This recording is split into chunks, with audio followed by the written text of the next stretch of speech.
Have you ever really stopped and thought about what our streets are for? I mean, for decades, the answer has been pretty simple: cars. But there's a global movement happening right now to take these spaces back for people. So let's dive into a new blueprint for our cities.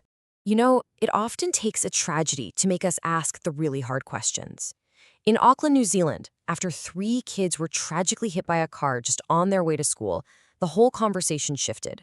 It suddenly wasn't just about one heartbreaking accident. It was about the very design of the world we've built. And this question from Professor Robin Kearns, wow, it just gets right to the heart of it, doesn't it?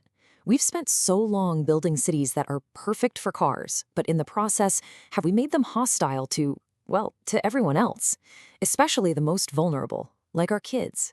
As he puts it, kids are natural walkers until it is driven out of them by parental paranoia. And that really makes you think. So at the end of the day, it all comes down to this really fundamental shift in mindset. It's about moving from seeing driving as a right to seeing it as a privilege. For way too long, a lot of us have had that me-first mentality, right? Where every other person, every cyclist, every pedestrian is just an obstacle in our way. But the alternative, that we mentality, sees the road as a shared public space where we all travel together and hopefully safely. This isn't just about traffic laws. It's a social contract. And you have to ask, which one of those worlds do you want to live in?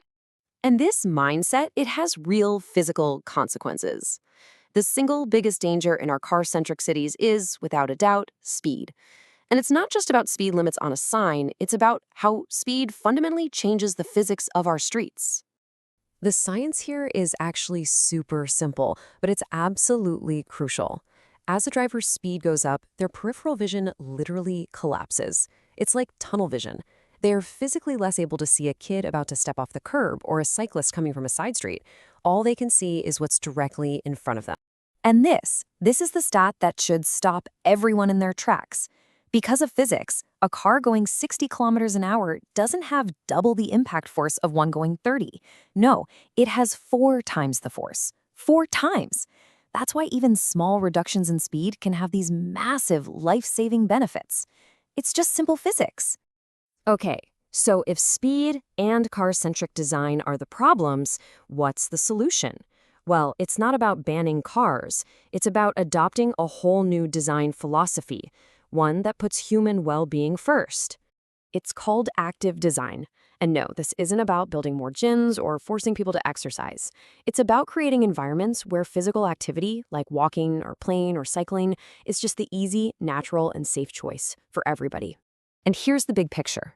Transport options totally affect how we use land. And the way we use land dictates our transport needs. And both of those together create what we call the city user experience. Active design gets that you can't just improve one piece of the puzzle. You have to think about how they all fit together. So this whole approach is basically built on 3 core ideas. First, creating truly walkable communities, where the stuff you need every day, groceries, a park, a coffee shop, is just a short, easy walk away. Second, building connected routes. This means safe and genuinely attractive networks for walking and cycling, not just a bike lane that pops up for a block and then disappears into traffic. And third, designing our streets to be high-quality spaces in their own right, places that are beautiful, functional, and just nice to be in. And listen, this isn't just theory. Cities all over the world are already putting these ideas into practice, and the results? They're pretty incredible. Let's check out a few examples.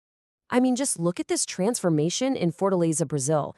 On the left, you've got this confusing, dangerous, and pretty much empty slab of pavement. But with just some paint and some simple furniture, it becomes the vibrant public plaza you see on the right. It's a whole new heart for the community. And here's another one from Recife, also in Brazil.